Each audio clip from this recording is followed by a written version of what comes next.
क्या RSS chief ने कोई ऐसी बात बोल दी जो नई नहीं है? और सुधांशु त्रिवेदी ने तो बकायदा भी बोला कि इसमें तो कोई दोहराए नहीं है कि Hindu is equal to secularism की गारंटी। भारत ही ऐसा मुल्क है जहां मुसलमानों में भी 72 के 72 फिरके यहीं दिखते हैं और कहीं नहीं दिखते, दुनिया के किसी इस्लामिक मुल्क में नहीं दिखते। नहीं, बिल्कुल सही कहा। मैं बहुत मुकम्मल हिमायत करता हूँ सुधांशु जी का भी और भागवत जी का भी, लेकिन दो बातें मेरे जहन में खटकती हैं। मैं समझता हूँ कि सुधांशु जी उसका ज़रूर जवाब देंगे। 1947 के तकसीम में तकरीबन 10 लाख से ज़्यादा मुसलमान मारे गए। वो मारने वाले हिंदू बिल्कुल नहीं थे, वो मारने वाले आतंकवादी लोग थे। 1964 के कलकत्ता में तकरीबन 500 से ज़्यादा लोग मुसलमानों को मारा गया। वो यकीनन हिंदू नहीं थे बल्कि वो आतंकवादी लोग थे, ये एक्सेप्ट करना चाहिए। 1969 में अहमदाबाद, गौर, गुजरात फसादात जो हुए उसमें बड़े पैमाने पर मुसलमानों का नुकसान हुआ। तारीख बता रहा हूँ, उसमें बहुत नुकसान हुआ। यकीनन वो जो मरने वाले लोग थे वो मुसलमान थे और मारने वाले जो लोग थे वो हिंदू बिल्कुल नहीं थे बल्कि बिल्कुल आतंकवादी थे। 1969 में जो हुआ, उसके बाद 1983 में जो नीली कांड हुआ आसाम के अंदर में, उसमें जो 10,000 से ज़्यादा मुसलमान मारे गए थे, वो यकीनन है कि उसको मारने वाले हिंदू भाई बिल्कुल नहीं थे, वो आतंकवादी लोग थे। 1987 में हाशिमपुरा और मेरठ में जो कत्लेआम हुआ मुसलमानों का, वहाँ पर मरने वाले जो मुसलमान थे उनको जो मारा गया था, बिल्कुल हमारे हिंदू भाई ने नहीं मारा था बल्कि यकीनन है कि उनको मारने वाले आतंकवादी लोग थे। 1989 में भागलपुर में जो फसादात हुए उसमें भी जो कुछ हादसा हुए, मुसलमान मारे गए, उसको मारने वाले बिल्कुल हमारे हिंदू भाई नहीं थे बल्कि वो सब के सब आतंकवादी थे। और 1992 में 92 भागवत जी के विषय पे आप क्या कहना चाहते हैं? और 93 में मैं प्लीज मैं सुन ले रहा हूं ना साहब, ये सब बोल दीजिए ना, इसके बारे में बता दीजिए वो मारने वाले कौन लोग थे। जो मैं कह रहा हूं वो सही है या गलत है, वो सुधांशु जरूर जवाब देंगे। उसके बाद 1993 में जितने लोग मारे गए बॉम्बे के ब्लास्ट में और मुसलमानों के साथ जो जुल्म और ज्यादती आपने देखा होगा, यकीनन वो कौन लोग थे जरा उसके बारे में बता देंगे आप। और 2013 में जो मुजफ्फरनगर में फसादात हुए उसमें मरने वाले जितने लोग थे उसमें वो कौन लोग थे। और 2020 में जो दिल्ली में फसादात में मुसलमान मारे गए और बेघर किए गए वो कौन लोग थे साहब। मैं तो कहता हूं वो हमारे हिंदू भाई नहीं थे, उन्हें आतंकवादी घोषित करना चाहिए। और मुझे उम्मीद है कि इस चैनल के ऊपर में सुधांशु जी आज इस बात को जरूर कहेंगे कि मैं हिमायत करता हूं, हमारे भागवत साहब ने जो बातें कही बिल्कुल हिमायत है और सुधांशु जी ने कहा वो भी मैं हिमायत करता हूं। लेकिन इतने साथ जो जुल्म हो रहा है, हम जो कहते हैं हम आह भी करते हैं तो हो जाते हैं बदनाम, और आप जो कुछ भी कहें उसका चर्चा नहीं होता। हम वो लफ्ज इस्तेमाल नहीं करना चाह रहे हैं जो उसमें शेर में है, लेकिन जो कुछ भी आप कहें उसका चर्चा नहीं होता साहब। लेकिन तो हमारे लोग मारे गए, जवाब जरूरी है। जिया साहब किसने मारा था साहब? आपने बोला लंबा बोला, okay Sudhanshu Trivedi quick reaction. बिल्कुल हमारे देखिए जियाई साहब ने बहुत गहरी बात, देखिए जियाई साहब ने बहुत गहरी बात कही है। मुझे लगता है चरण सिंह सापरा साहब को आईना देख लेना चाहिए। बिल्कुल सही कहा है। जितने दंगे उन्होंने गिनाए, 67 के सूरत से लेके, अहमदाबाद से लेके, भिवंडी से लेके और असम से लेके, और 92 के, 93 के मुंबई से लेके 2013 मुजफ्फरनगर, जियाई साहब इसकी चर्चा नहीं होती है क्योंकि ये सेकुलर दंगे थे। इसमें मारने और मरने वाले लोग सेकुलर थे। एक ही दंगा था जिसमें कहा जाता है हिंदुओं ने मारा था, वो था 2002 गुजरात। इस देश में 20 दंगे हुए हैं जहां पर मैं उसकी बात ही नहीं किया, ऊपर है, मैंने उसका चर्चा नहीं किया। अरे मैं यही कह रहा हूं, आपने बहुत अच्छा किया, सबको बता दिया।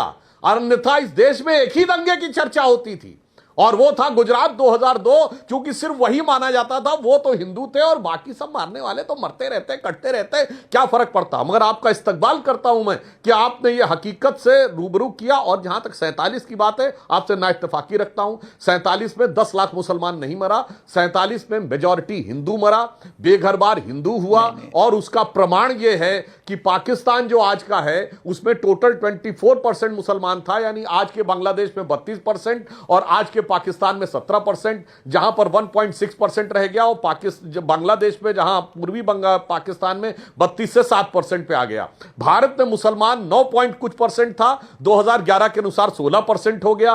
भारत के जिस इलाके में मुस्लिम मेजॉरिटी हो गई, चाहे वो कश्मीर हो, चाहे वो मल्लापुरम हो, चाहे वो मालदा हो, चाहे वो धुबरी हो, चाहे वो बरपेटा हो, वहां पर हिंदू सिकुड़ता चला गया। और जिस जिस शहर में हम और आप रहते हैं उसके पुराने इलाकों में से भी हिंदू बाहर आ गया। मगर यह भी बात नहीं है। मैं सिर्फ यह कहना चाहता हूं, एक फैक्ट कोट करना चाहता हूं अमीश जी। मैं फिर कह रहा हूं, सापरा साहब ने जवाब नहीं दिया, उनकी मजबूरी है, विवशता है, क्योंकि इस तरह की चीजों को डिफेंड किया ही नहीं जा सकता। मैं एक रिपोर्ट कोट कर रहा हूं अमीश जी, फ्रीडम हाउस रिपोर्ट। मैं एक लाइन में कह दूं, फ्रीडम हाउस रिपोर्ट 1999-2000 की, world freedom index about political liberties and right, freedom house report 1999-2000, page number 10 और 11।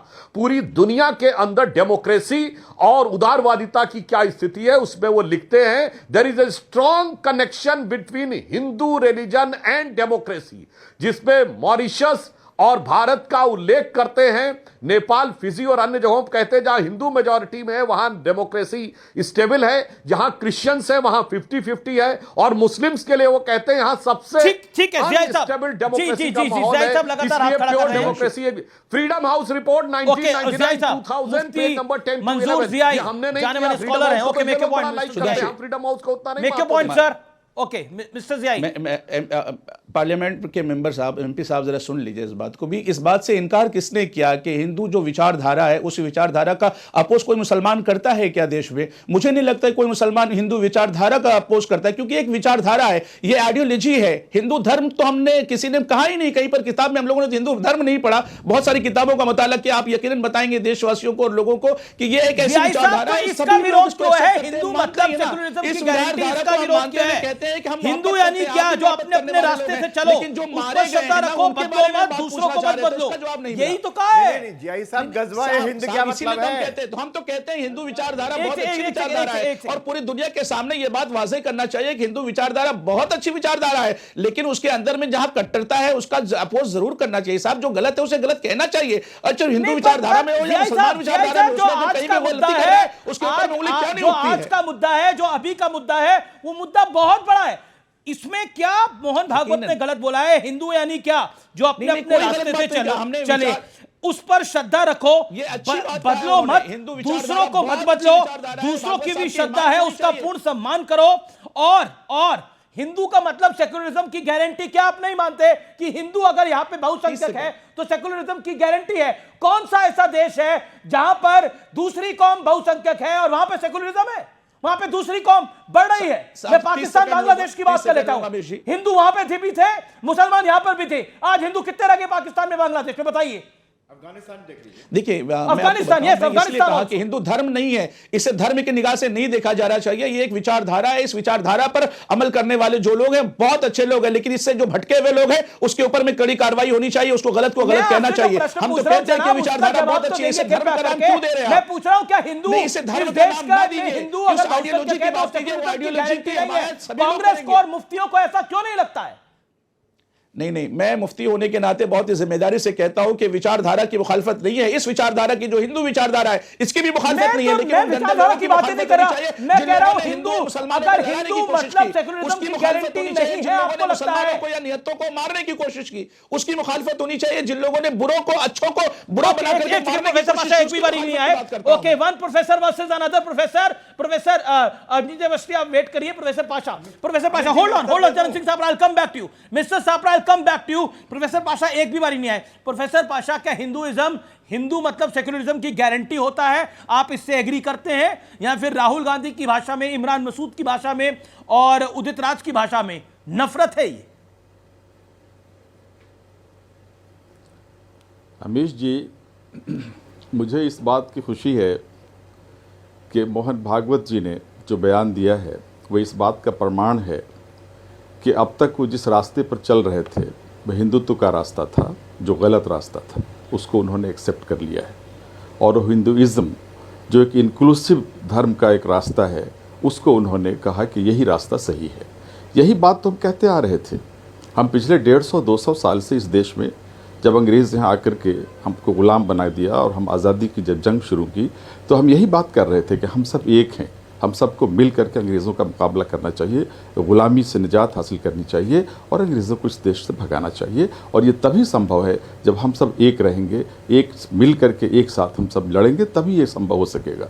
यही बात तो हम कह रहे थे। लेकिन उस बात में विघ्न डालने का काम किसने किया? जब 1925 में आरएसएस की स्थापना हुई तो आरएसएस ने एक अलग अपनी डफली बजाने की कोशिश की, अलग राग अलापने की कोशिश की, और हिंदुत्व का एक एजेंडा वहाँ से शुरू होता है। सावरकर जी की किताब आती है 40s में, उसमें उन्होंने टू नेशन थियरी का दिया। उन्होंने कहा कि इस देश में दो तरह की राष्ट्रीयता है, दो तरह के नेशंस रहते हैं। एक वो जिनका पैतृक जो धरती है वो भारत है, और जिनका जो उनकी आस्था की धरती है वो भी भारत है। दूसरे वो जो जन्मे तो यहाँ जरूर हैं लेकिन आए बाहर से हैं और उनकी आस्था बाहर है, आस्था का केंद्र बाहर है। टू नेशन थियरी उन्होंने दी, और उसी के कारण आगे चल करके हिंदुस्तान और पाकिस्तान का विभाजन हुआ। एक मिनट और हमें दीजिए। आप सुधांशु जी को मैं धन्यवाद देना चाहता हूं कि आज पहली बार सुधांशु जी के मुंह से नेहरू जी का जिक्र आया और अच्छे शब्दों में आया। उन्होंने डिस्कवरी ऑफ इंडिया का जिक्र किया, जिसमें नेहरू जी ने हिंदुइज्म की बात की है और एक इंक्लूसिव धर्म की बात की है कि हिंदुइज्म का मतलब एक इंक्लूसिव धार्मिक आस्था है जो किसी को एक्सक्लूड नहीं करता, किसी से नफरत नहीं करता। ये बात उन्होंने कही है और यही वो हिंदुइज्म है जो हमारे स्वामी विवेकानंद जी की जो फिलॉसफी है हिंदुइज्म की, वो यही हिंदुइज्म की फिलॉसफी है। लेकिन सावरकर की जी को जो फिलॉसफी हिंदुत्व की है वो नफरत की फिलॉसफी है। ठीक है।